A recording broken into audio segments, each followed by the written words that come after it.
guys and welcome back to my channel. I hope you're doing well. This is episode 2 of the Globalization series over here on my channel. It's a revision series, and if you haven't seen the Tectonic series or the Globalization series, they're both linked in my playlists. I'll try and link one of them up here, but if not, just go over to the playlist section of my channel and they're all there. And today we're looking at how to define globalization and how globalization has been accelerated. So I hope you enjoy. Please do subscribe down below if you are a geography student, if you're revising for your exams, or even if you just think this will be useful in the future. Send this to someone you know. Why not? It might be useful for them. Share it with your teacher if you're still in school. Bit of background on me: I am a second year geography and education student at the moment at degree level, and so yeah, I really want to go into something geographical, and so this is what I wanted whilst I was studying for my A-levels. I always wanted someone to sit down and go through the whole specification with me, and so that's exactly what I'm doing for you today, guys. So please do subscribe down below, and let's just get straight on into this video. Defining globalization. Imagine there's no country. Imagine a British tourist wearing a t-shirt made in Guatemala, scrolling through the menu list on her American-designed iPhone, which was made in China. She selects the music of a Canadian singer. She sends a photo home to the UK while relaxing in her hardwood chair that was imported from Bali. Her meal arrives. It's an Indian dish, served on a veranda of a Cuban hotel, managed by a Spanish leisure chain. It's globalization for you. A shrinking world. What is globalization? Globalization is a process in which people, culture, finance, goods and information transfers between barriers.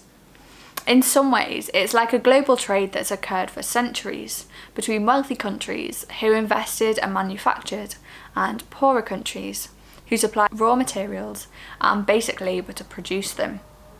But modern globalization is actually fairly different from the original model. The manufacturing process itself has now shifted to poorer countries, and modern globalization is much wider in scope.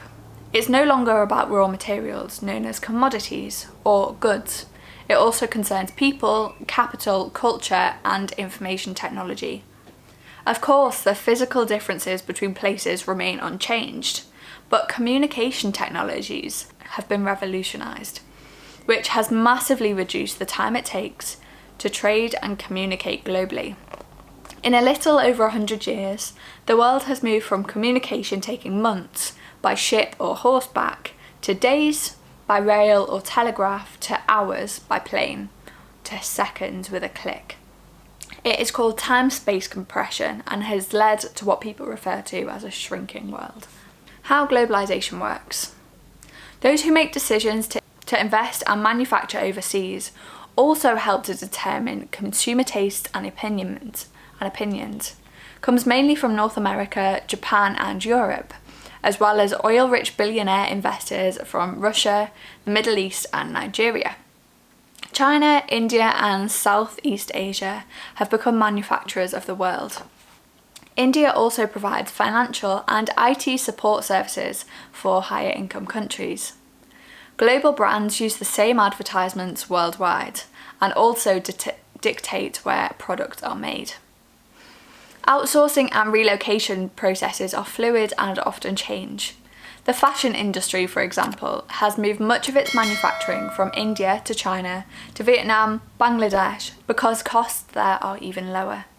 Meanwhile, much of sub-Saharan Africa remains detached and isolated with little economic influence. The processes and impact of globalization. Let's talk about financial. Global capitalism is spread by the large TNCs, transnational corporations, with some incomes even larger than the GDPs of many countries, gross domestic product. The cheaper labour in developing economies helps supply consumers in wealthier nations with goods. Trillions of dollars exchanged globally by electronic means every day in payments, loans, share purchases and debt.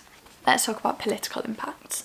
Some TNCs, transnational corporations, like News Corp, seek to influence how people think. News Corp owns Sky TV and The Sun and the Times newspapers. UK politicians seek its support to influence voter opinions. International political organisations have expanded to promote economic growth, such as the EU, the G8 and the G20. TNCs, again transnational corporations, and international political organisations can influence national governments. Many trade barriers, such as tariffs and quotas, have been reduced or removed to liberalise world trade. Population, the impacts on population. Those with skills in management, finance and IT move around the world where they are in demand most. Economic migrant labour flows to areas with higher incomes and higher rewards. Communication and information. Lower transport costs allow increasing long-distance tourism. Cheaper global phone networks, increasing mobile phone usage, and fast fibre optic connections allow exchanges of information and ideals by email, social media and online news websites. A global village is emerging, interested in universal sport, music and films, with no political or social boundaries. And that is the end of episode 2. I hope you learned something. If you did, please subscribe down below. I upload these every single week. Next week we're going to be looking at the key players in globalisation, what they do, who they are, and yeah, so I hope you enjoyed. Please do subscribe down below, share this with a friend. Yeah, that's all I have to say. Turn the notification bell on so you don't miss anything from me. I do upload a weekly vlog every Saturday and a different kind of more lifestyle-y video on a Thursday as well, so I hope you enjoy. I hope you learned something. Please do subscribe down below and I will see you same time, same place next week, Monday, 4:30 p.m. Bye guys.